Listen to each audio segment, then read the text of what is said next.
Hallelujah. But we had Jesus. And he began to do a work inside of us. Now, I have to admit, he did a quicker work in Geo than he did in me. She began to see the trajectory that God wanted our church to go in. It took me a long time to accept that because I wanted something big, powerful, fuerte. However you say it in Spanish, you say it in Spanish too. But I wanted something big and powerful. My dream was to build a mega church here in New Jersey. So I went on the radio. I was getting ready to go on TV. I was doing different things, having meetings and going places and doing stuff, starting another church and doing things, getting so many people involved. And the Lord was saying, I'm going to work with a remnant. I'm going to work with a remnant. And so we finally came to a place where we realized together that God was doing something different than what I thought and what I wanted. Now, if you can believe that, she had it before I did. Okay, go ahead, believe that.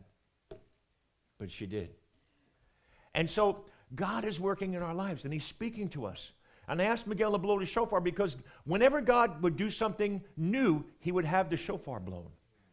The sound would come from heaven or from the earth that God is doing something. He's calling his people to attention. And he's saying, I'm getting ready to do something. Get ready. And we are on the edge of entering into the third day. The third day of the New Testament period. The seventh day of Bible history. And we're getting ready to enter that. And before the day, you always have the night. And in the night, you can't work, Jesus said. Spiritually, he's talking. You can't really work in the night. You have to work in the day now, working now. So we need to do things now, preparing ourselves for a season of night when no one can work. Had another dream last night, only lasted for a few minutes, actually early this morning, and I was in prison for being a Christian. Just for being a Christian. I was in prison in this dream. And Gio and I had a dream many, many years ago about being persecuted as Christians. The world was changing. And we ended up in a concentration camp for Christians and Jews. Because we were the only ones who would say we believed in the one God, the one true God. Now you might say, well, there are other religions that believe in one God. Yeah, but it's the wrong God. It's not the Lord. It's a different God. But we ended up in a prison camp, a concentration-style camp. And, David shares this morning about the voice of the martyrs. God is going to do things. Edgar brings a prophetic word. God's getting ready to crumble things, break things down. Society around us is going through changes. I just shared with Melissa the other day, as a teacher, I asked her, did you hear what just happened in New Jersey schools, that the governor signed a mandate that, what is that? Transgender education must be taught in New Jersey schools starting in what grade? Kindergarten. In kindergarten. I'd get out of New Jersey if I had little kids. Or I'd get into a different school system. I'd get into a private school or I'd homeschool. Because I don't want my kids growing up with this system the way it's going. See, things are getting dark. Now, I'm saying things that, again, this is not God speaking to you. This is me speaking to you. So don't say, Bishop said we got to get the kids out of school. I'm not saying that. You need to do what you need to do. You need to find God's will in your life. We all need to find his will in our life. But I'm telling you, things are going to change. We're on the wrong trajectory as a state, as a nation. So we need to be ready. We need to become sons of Issachar. We talk about being sons of God, but we need to be sons of Issachar. In 1 Chronicles chapter 12, verse 32, it says, the sons of Issachar, you don't have to turn there because I think most of you know it. Sons of Issachar, they saw and understood the signs of the times. That's the key word. Seeing it is one thing. Understanding it is another thing. Understanding puts it in perspective. Seeing the signs of the times can make you scared. Amen. But understanding them gives you faith to be able to stand in the evil day, Paul said. And so the sons of Issachar, they were prophetic people. The church is supposed to be a prophetic people. Not that everyone prophesies, but that collectively we are prophetically led by the Holy Spirit. And so we need to become sons of Issachar in the family of Issachar's thinking, and we need to see what's going on around us, understand it with a scriptural basis, and then the third thing is they knew what to do. They knew what to do. And that's where we have to find out what is God saying. I want you to go with me to Exodus in chapter 19. Exodus 19. I want to talk to you for a few minutes today about getting ready. I don't know how it came out this morning. I think when I asked Edgar, are you ready to start? And then I said to Gary, are you ready? It was an old song by Bob Dylan. Are you ready? Get ready. Are you ready? It's a Christian song by Bob Dylan. And then I wasn't even thinking of it, but basically that's my message right now. Getting ready for the third day. Getting ready for the transition to take place. Getting ready for the full scope of what's happening and what's going on. So Exodus chapter 19, we're going to start at verse 9. I have this strange feeling that I forgot something. So if anybody knows I'm supposed to say something or do something, send me a note. Because I have this real strange feeling I'm supposed to say something or do something. I can't think of it. Then the Lord said to Moses, I will come to you in a thick cloud. Moses, so the people themselves can hear me when I speak with you. God doesn't want to just speak to you.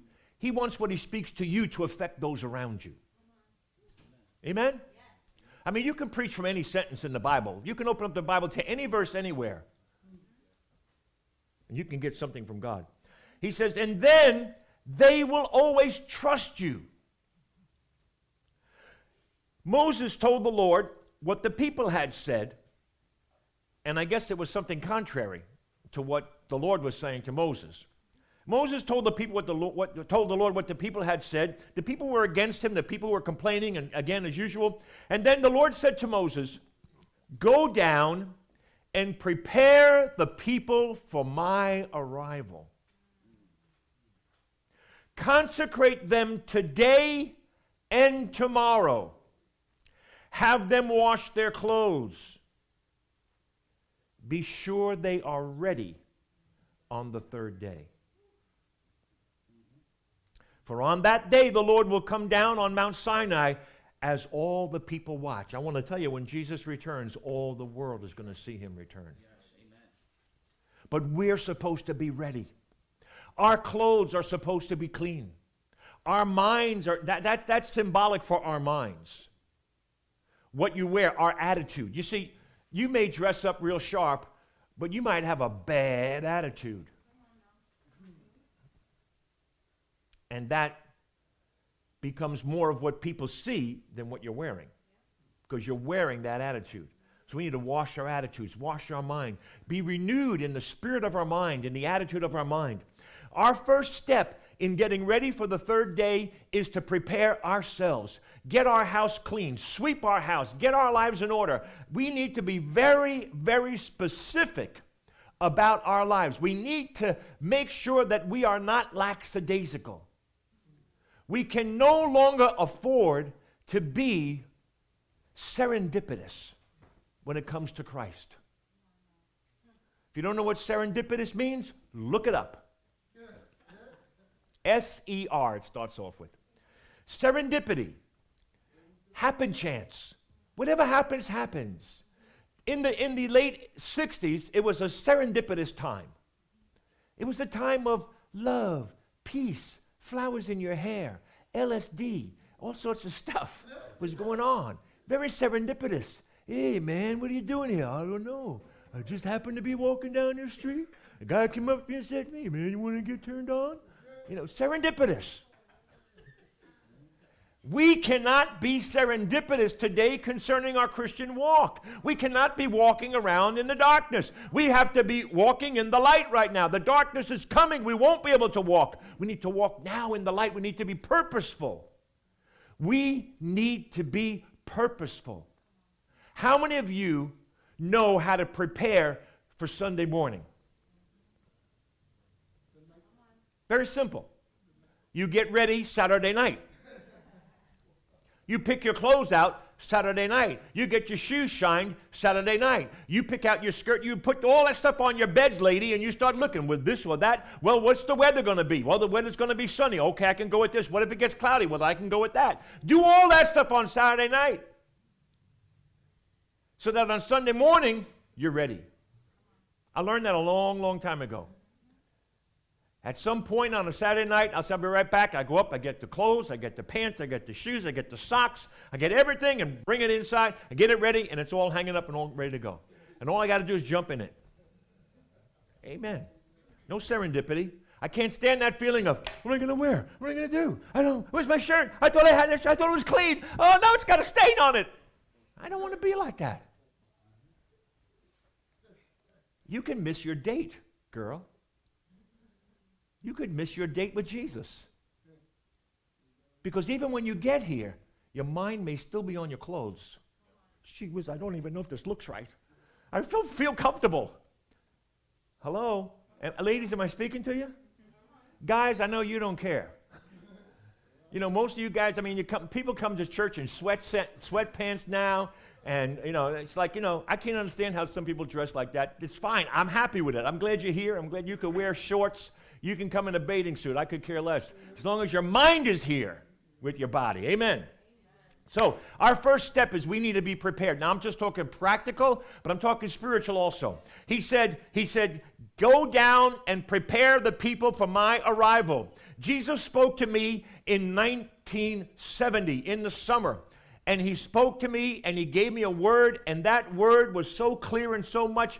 And I said to my friend, I was sitting with a friend of mine, we were just hanging around together and talking. We just finished praying for a while. And I said, the Lord just spoke to me. And the sense I got was God was saying, I'm giving you a John the Baptist commission. Prepare the people. I wouldn't have any idea of what that would be, and it took many years for that to start to really get some understanding in my life. But I believe that God is saying, prepare the people, consecrate them today and tomorrow. We're at the end of tomorrow. We're getting close for the third day. There's so many kinds of preppers today also. You know, how many of you heard about prepping? Right? How many of you have extra food in your house? How many have extra toilet paper? Right? Got a case of that. Why? Because you don't want to get caught with your pants down. Ooh. You know? I mean, that saying was perfect for that. You don't want to get caught without toilet paper again. You need water. You need toilet paper. You need rice. You need, if you like beans, you need beans. You need spaghetti. You need tomatoes in the can. You need vegetables. You need stuff, not just frozen stuff. That's okay, but that if you lose your electric for a few days, you could lose all that too. You need stuff that is stable. You need to be prepared. You need extra stuff. Last night, Gio said to me, come here. And I ran inside. She said, watch this. You're going to learn something. And the guy's telling us, how do we stay warm in our house when we lose our heat for a few days? And you put up a tent and you do this stuff and this and that, you know? And you got to be prepared sometimes. How many of you remember Hurricane Sandy? How many of you were out electricity for 2 days, 3 days, 5 days, some people, right? So we need to be prepared. But you know, some people are so fanatical about preparing. They constantly talk to you. Did you buy this? I told you to buy this stuff. Did you buy extra? Have you got $1,000 worth of food? Have you got this and that? And you just blow the whole thing away because you're like, that's too much. But don't throw the baby out with the bathwater. Spiritually, we need to be prepared. In the natural, we need to be prepared also because things happen. Things happen. So we got to be like the Boy Scouts. I mean, Gary, what's the Boy Scouts motto? Be prepared. That's the Boy Scouts motto. Christians must be Boy Scouts. Be prepared. Amen. We need to be prepared because things are going to happen. I can't predict anything that's going to happen, but you can bet your bottom dollar things are going to happen. Do you realize, I don't want to scare anybody, but do you realize that Bill Gates, of course, the master of COVID and the master of vaccines and all that stuff, he said, without a doubt, there'll be another pandemic. He threw a planning party 2 years ago in 2019 for the pandemic. All the big wigs all around the world gathered together, scientists, big rich people, multinational corporation leaders, things like that. They all got together. They prepared for an upcoming pandemic. Isn't it funny how they were getting ready for something that nobody knew about? Oh, you know who else was a part of that whole thing? Oh, Brother Fauci. Oh, he was there too. He's become a multimillionaire. He's tied into vaccines. He's got patents on vaccines for COVID. They called it COVID-19 before it hit? You don't know that. See, you guys don't know these things. You know why? You're not prepared. So my job is to prepare you.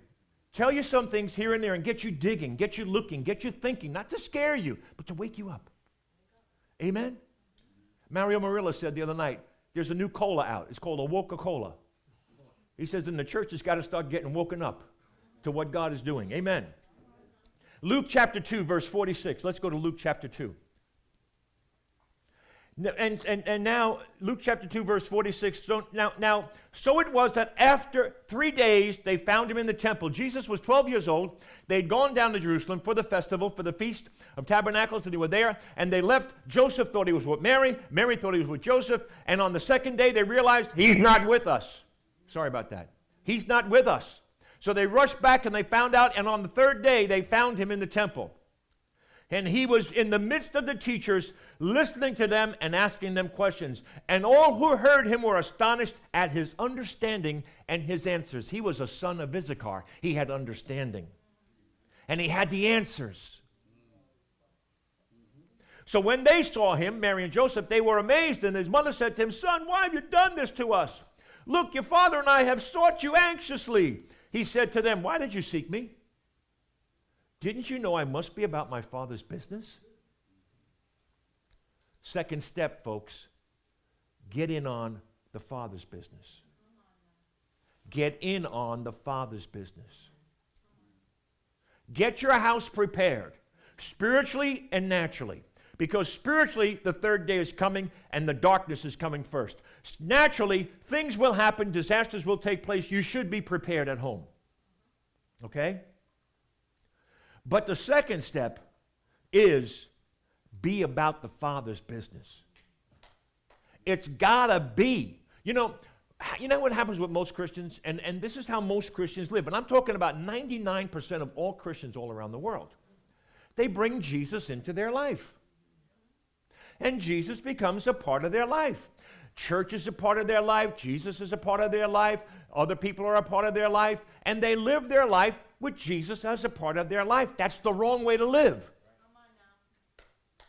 Jesus has to be at the center of your life.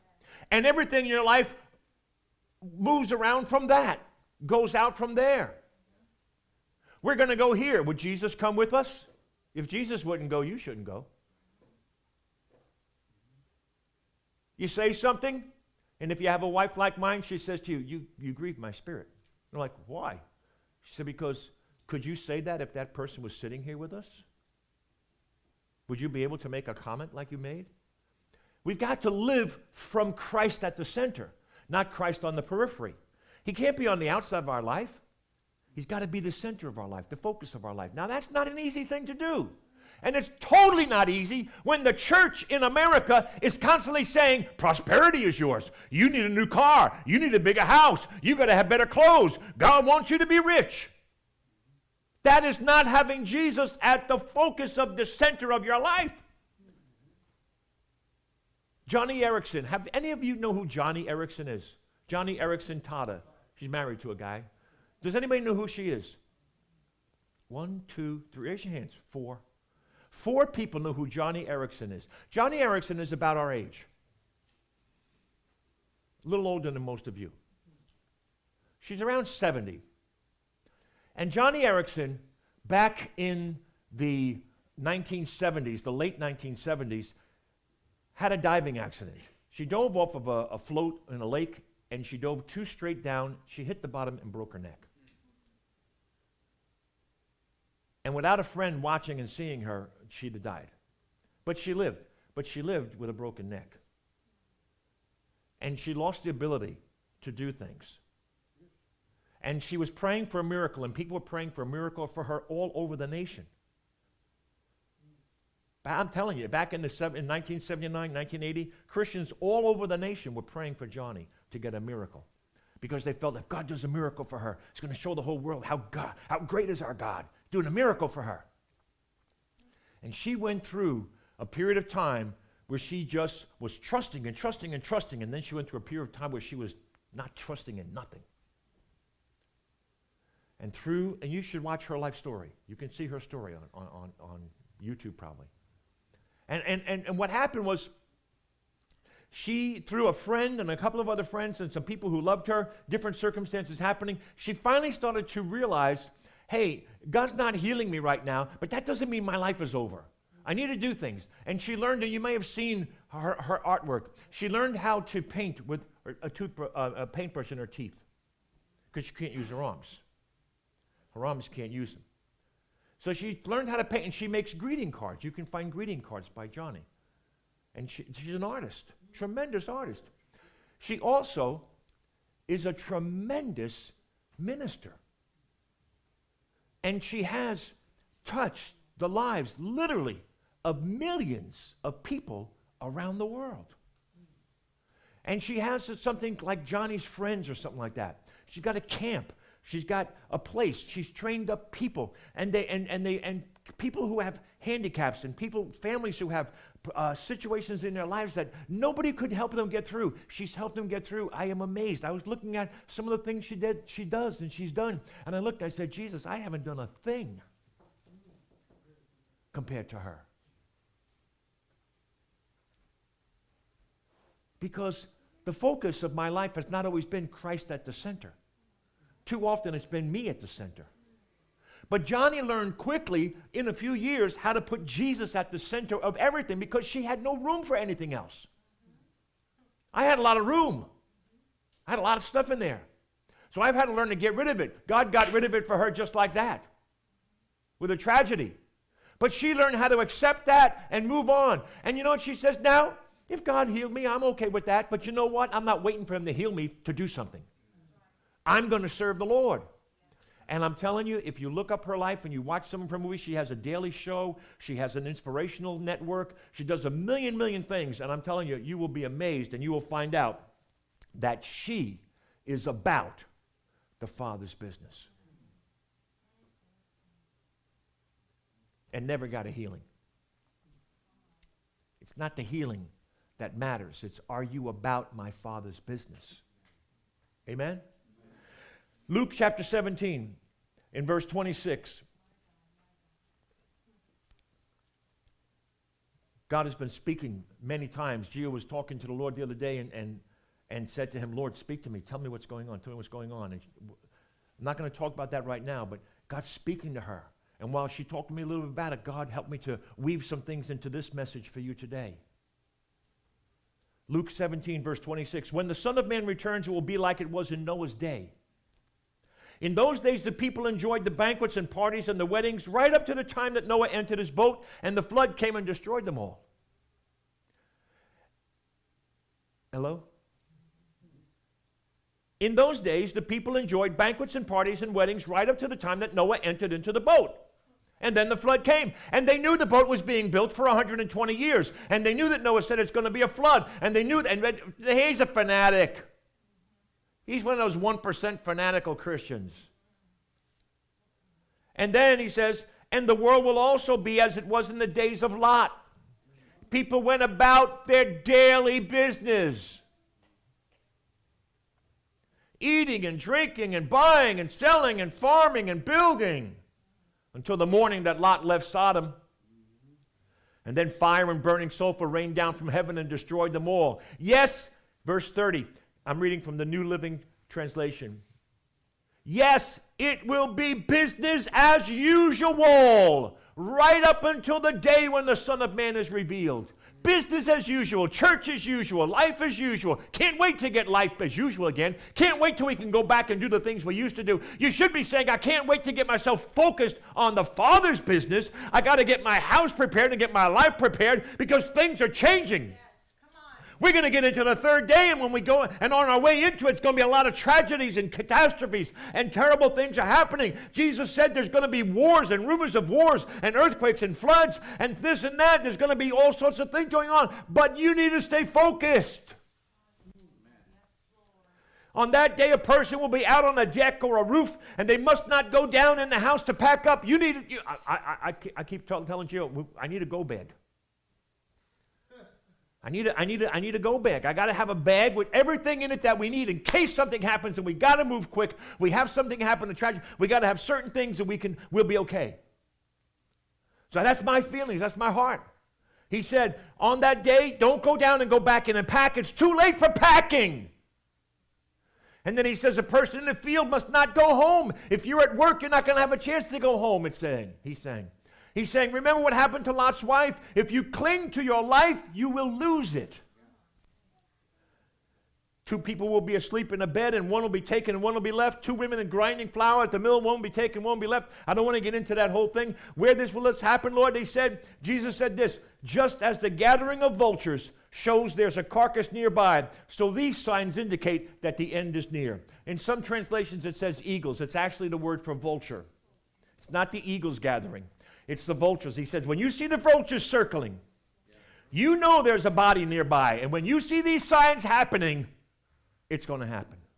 So we need to understand the signs of the times, and we need to be prepared. We need to be ready. We're not going to have a chance to always go back and go get this and go do this and fix that up and take care of that. If you're about the Father's business, He will lead you and guide you and get you ready. And when it comes, you'll be ready. If tragedy strikes, you'll be ready. If something happens, you'll be ready. If it's in the natural, you'll be ready. If it's a spiritual situation, you'll be ready because you're about the Father's business and you've already swept your house and you've already centered and focused your life with Christ at the center, not on the outside. Not fitting Jesus in, it's getting rid of other things, getting them out, getting more room for Jesus. Then he says, watch out, basically. Watch out. It's no more daily business as usual. No more life as usual. No more church as usual. I mean, it's amazing how God is speaking to us so clearly. We have to realize there is no more life as usual. We're not going to go back. Listen, just again, I don't want to get political and things like that. That's not my purpose. My purpose is to use things that are happening as signs. If it's up to Dr. Fauci and President Biden, you're going to have a mask on for 2 more years, no matter what's going on. Oh, by the way, nobody died of the flu last year. I know you didn't know that, but nobody died of the flu last year. Every year, 50 to 75,000 people die of the flu. Every year, 50 to 75 people die of the flu every year. Last year, nobody died of the flu because every flu death was a COVID death. Do you know last year, only a few hundred people died of heart attacks? Usually we have thousands of people dying of heart attacks every year. Last year, only a few hundred. Why? Because every heart attack was a COVID death. So the COVID numbers are so high because all the other numbers have been skewed down. And I'm not talking about what I think. This is from Johns Hopkins University. They put it out on their website. They tweeted it out. Oh, but by the way, they took it down. They realized what they did. They were showing us what's behind the curtain. Oz is not back there. It's just a little guy back there. And we're all going crazy. There's a trap being set, folks. There's a spider in the corner. There's a trap being set. Luke chapter 21, verse 29. Luke chapter 21, verse 29. Then he gave them this illustration. Notice when the fig tree or any other tree, look at them. When the leaves come out, you know without being told, summer is near. I mean, that's just simple. You tell that to a kid. Hey, look, honey, see how the leaves are coming out? Summer's coming. It's very simple. He says, in the same way, when you see all these things taking place, you know the kingdom of God is near. I tell you the truth. Who's that remind you of, Gio? I tell you the truth. My mother said that all the time. This generation will not pass from the scene until all these things have taken place. Heaven and earth will disappear, but my words will never disappear. Now, here's what I want to focus on again now. You got to see these signs. You got to get to know what the signs are. Verse 34, watch out.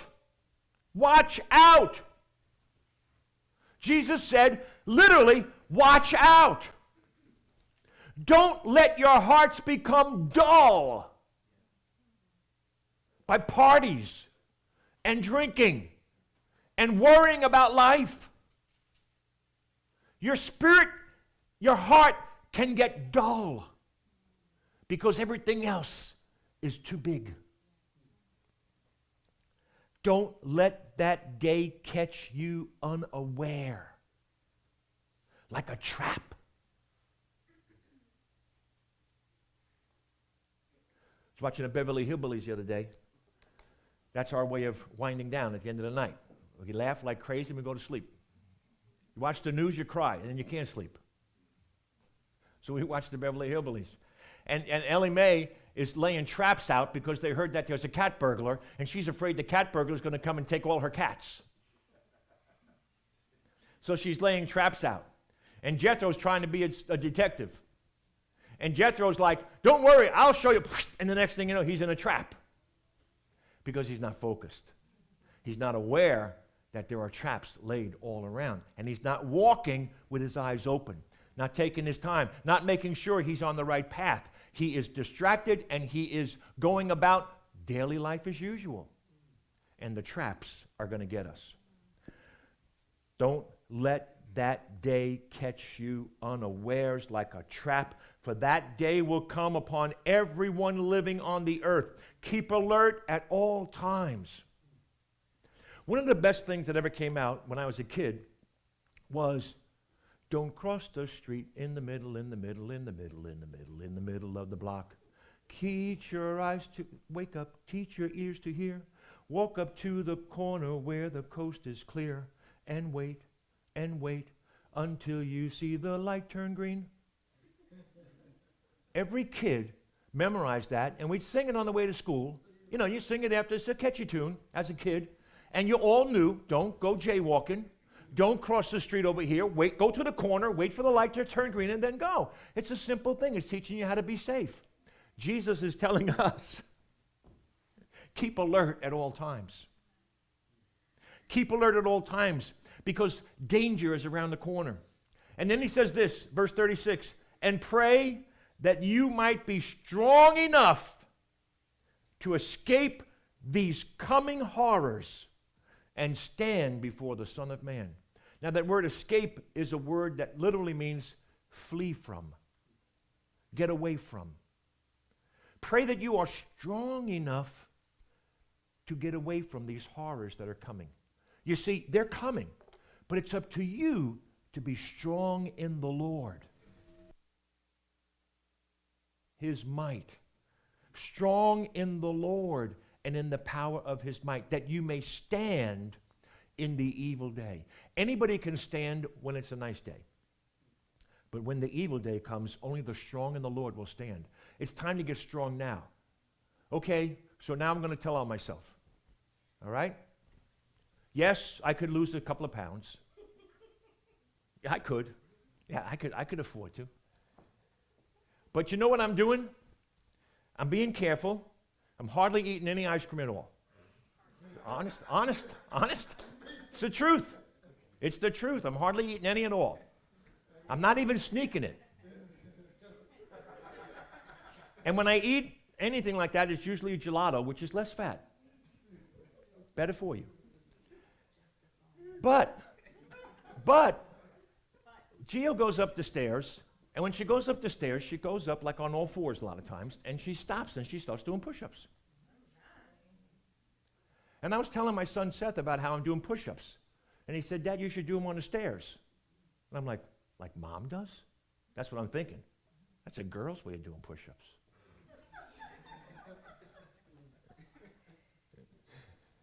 But every day, 6 days a week usually, unless things are really, really bad. Like this morning I didn't do it. But 6 days a week, I'm at the stairs, and even with the dog laying right on the stairs, there I am. I'm doing 10 push-ups inverted, arms this way. I'm working this part. I'm doing 10 this way. Then I go on the next step. Then I go on the next step. And I do 10. Then I go back down. I'm doing 80 push-ups every day. All right? 80 push-ups every day. Yes. Getting strong. I'm getting strong. Okay? And I do crunches, 40 crunches every morning. 40 crunches every morning. And I do certain stretches because my back is bad. It's not getting any better, by the way. My back is not getting any better, but you know what? Although the bones haven't gotten better and other things like that, I'm doing better because I'm in better shape. And so I do certain stretches every day and do other things, and I got to do that every morning. I've got to do that. You know, now, we were away for a few days a week ago, and I didn't do nothing except eat. I ate breakfast like a pig. I mean, I had waffles, had bacon, had potatoes, had eggs, we had this and that. I was like, oh, I said, I don't usually eat like this. And you know what happened to me? I was hungry all day. I don't know how many cookies I ate. Homemade cookies here, homemade cookies there, I was eating them here and eating them there. And I'm like, this is not me. Oh, yes, it is. It is. You're a pig. You will eat anything when you get hungry and you want to eat. So I realized when I'm doing more of it, I want more of it. So what I'm doing now is I wake up in the morning. Like yesterday, I woke up in the morning, I said, oh, it's Saturday. I can take the day off. That was the devil talking to me. You could take the day off. Take it easy. You worked hard for 5 days. You did your 80. You did your 40 here. Oh, also, by the way, when I brush my teeth, I'm at the tub, and I'm doing stretches this way and then this way. And then I do 40 squats while I'm brushing my teeth. I got a 2-minute toothbrush. It's very simple. 30 seconds here, 30 seconds there, 30 up here, 30 down. And so I'm timing it. And I do my stretches, I do my squats, I do the stuff. So I'm doing these things. And yesterday it's like, you could take it easy. You're tired. You were up late. You're doing all this stuff. And I'm like, yeah, I don't really want to do it, but I'm going to do it. And I did it. And you know what? When I did it, I felt so good. And I don't want to be robbed of being prepared because I'm trying to get myself stronger so that as I get older, I'm not weaker. I don't want to walk around like an old man. I don't want to be able, be like, oh, I can't do this, I can't do that. I was helping Edgar the other night putting together a table, a dining room table. The thing weighed a ton. We lifted it up, we put it together, screwed this, did that, turned it over, did the other way, this and that. After a while, I said, that's it for me. I'm done. I can't do no more. But you know what? I want to be able to do stuff. I don't want to be just a recluse sitting back and watching life go by. And that's spiritual also now. I don't want that to be my spiritual life. I want to read my Bible. I want to pray. I want to talk to the Lord. I want to be in church. I want to be online if I can't be in church. I want to be a part of the community. I want Jesus in the center of my life. I want to get myself prepared. I want to be doing the Father's business. I want to be doing it every day. I don't want to do it once in a while. I don't want to say, oh, I can take it easy now. I want to be ready because I want to get strong enough that when bad things happen, I can stand. And I'm not afraid. I want to be like Stephen. That when they dragged him out in the crowd and they began to call him names and throw rocks at him, he said, I see Jesus. He was strong in the Lord. Amen. I want to be like that. I want to finish up in 1 Thessalonians chapter 5. Now concerning chapter 5, verse 1. Now concerning the times and seasons, brothers and sisters, you have no need for me to write to you. You see, Paul was always talking about these things, always talking about the signs of the times and getting ready and being prepared, being about the Father's business, having your focus with Christ in the center. This was his message. And he says, you don't need me to write to you. You yourselves are fully aware the day of the Lord will come like a thief in the night. It's coming like a thief when? In the night. Says, and I used to love this, I heard so much stuff about the rapture. Oh, he's coming like a thief in the night. He's going to come like a thief in the night. Wait, they're misunderstanding the scripture. Read the scripture. He says, you yourselves are fully aware that that day of the Lord will come like a thief in the night, while people are saying, there's peace and safety. Life as usual. Let's have a party. Let's have a wedding. Let's go here. Let's go there. As life is going on, and they say peace and safety, sudden destruction will come upon them like a woman in labor. And they will not escape. Once that labor starts, you can't turn it off. Gia was having a baby. She's like, can I leave for a little while? I'll come back. And I'm like, no, you got to stay. And I went and got a burger. Yeah, I paid for that a lot. It's a very expensive burger. But you can't escape. Once it starts, you can't escape. You got to be ready for it before it starts. Amen? You got to know how to breathe. You got to know how to do this stuff. You got to go to Lamaze. You got church is Lamaze for the spiritual realm. Amen. It says verse 4, but You are not in darkness, brothers, and that day will not surprise you like a thief. This whole thing of he's coming like a thief in the night, he's coming like a thief for them. They're not ready. They're the ones that are going to get surprised. They're the ones that are going to get everything taken away from them. We are not surprised. He says we are not in the darkness. We are the children of the light. We are the children of the day. We are not of the night nor of the darkness. So let us not sleep as others do, but let us keep awake and be sober. For those who sleep, sleep at night, and those who get drunk at night. And since we belong to the day, let us be sober-minded. Let us put on the breastplate of faith and love, and for a helmet put on the hope or the confidence of salvation. For God has not destined us for wrath. God's wrath will come, but that's not our destiny. As long as we remain children of the day. As long as we're prepared, as long as we're strong in the Lord, as long as we're focused on Jesus, as long as we're doing the Father's business, it will not come to us like a thief in the night. God has not destined us for wrath, but to obtain salvation through our Lord Jesus Christ. Now that word salvation doesn't mean getting saved. You don't get saved then, you've already been saved. So what's that word salvation mean? It means deliverance. God will deliver you in those times. How will he deliver you? That's up to him. Some will go this way, some will go that way, but God will take care of his own. Every time I do something for somebody, for the kingdom, I just look to the Lord and I said, Lord, I'm taking care of your kids. Will you take care of mine? I want to be focused on his work and not be worried about my life. God has not destined us for wrath, but to obtain deliverance through our Lord Jesus Christ, who died for us so that whether we are awake or asleep, we might live with him. So what he's doing is he's not saying don't ever go to sleep. What he's saying is don't live like those who have that normal life, 12 hours up, 12 hours down. Don't live like that. Don't be like them. They do their stuff at night. You need to be awake. Even when you're sleeping, you need to be awake. It's your heart attitude that's got to be there. He says, what did he say before? Don't get caught up with carousing and drinking and partying and worrying about life. Hey, we're going to a party, you want to come? No, I'm too worried about life. So half of them are out there drinking, the other half are worrying. Where are you? You're not supposed to be there at all. You're supposed to be getting strong in the Lord, getting your hearts prepared. So let's just do this. He says in verse 11, so therefore encourage one another and build each other up. Just like you've been doing. So he's saying to the Thessalonica church, he says, I know you've been trying to strengthen each other. I know you're going through. You see, if you would study what's going on in the city that Paul wrote the letter to, you'd understand the letter better. Because the letter to the Thessalonians is not the same as the letter to the Romans. Because there's two different places. There's two different messages. If you'd study the 7 places in the book of Revelation where the 7 letters went to, you'd find out that every city has a whole different life.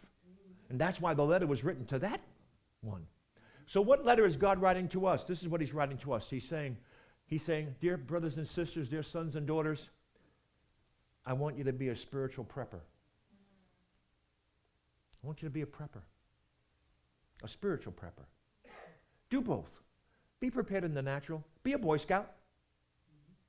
The other night, Brother Gary and I are walking out of a place. We've got a friend with us. We're walking out, and he says, look up.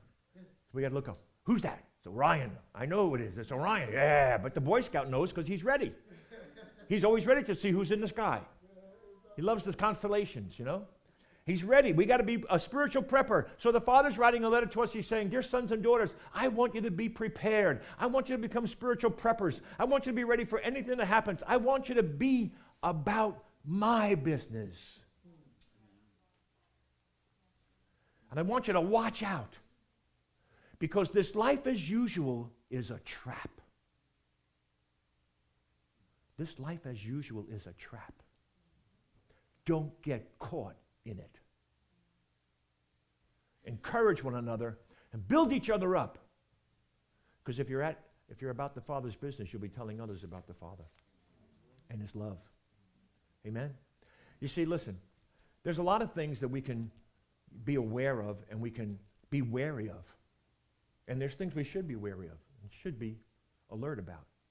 And there are things that will happen in lives that we can't prepare for. They just happen. No matter how you prepare, some things you can't prepare for. That's okay, because if you're a prepared person, that in itself will help you be prepared for what you can't prepare for.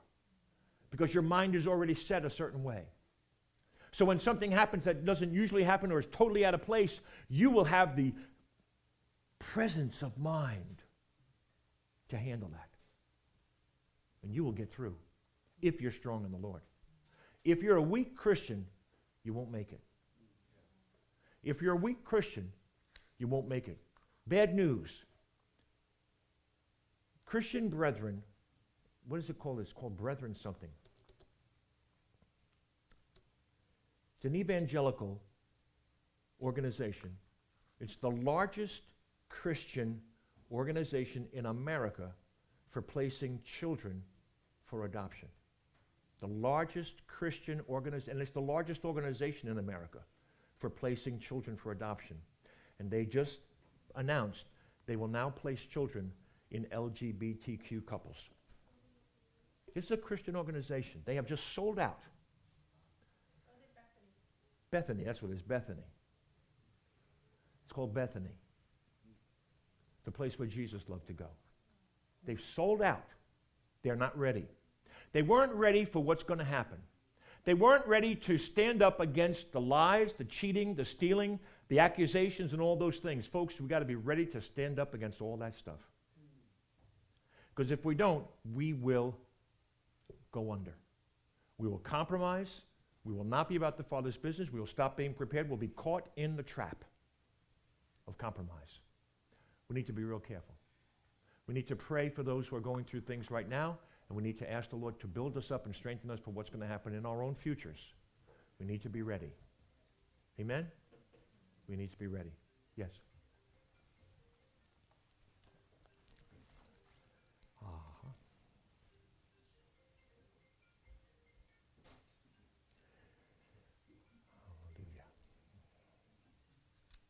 Amen. So let's make it our business to be about the Father's business, to be prepared, to be strong in the Lord. Do your spiritual push-ups. Do your spiritual crunches. Stop eating the spiritual things that you shouldn't eat, because there's bad spiritual stuff.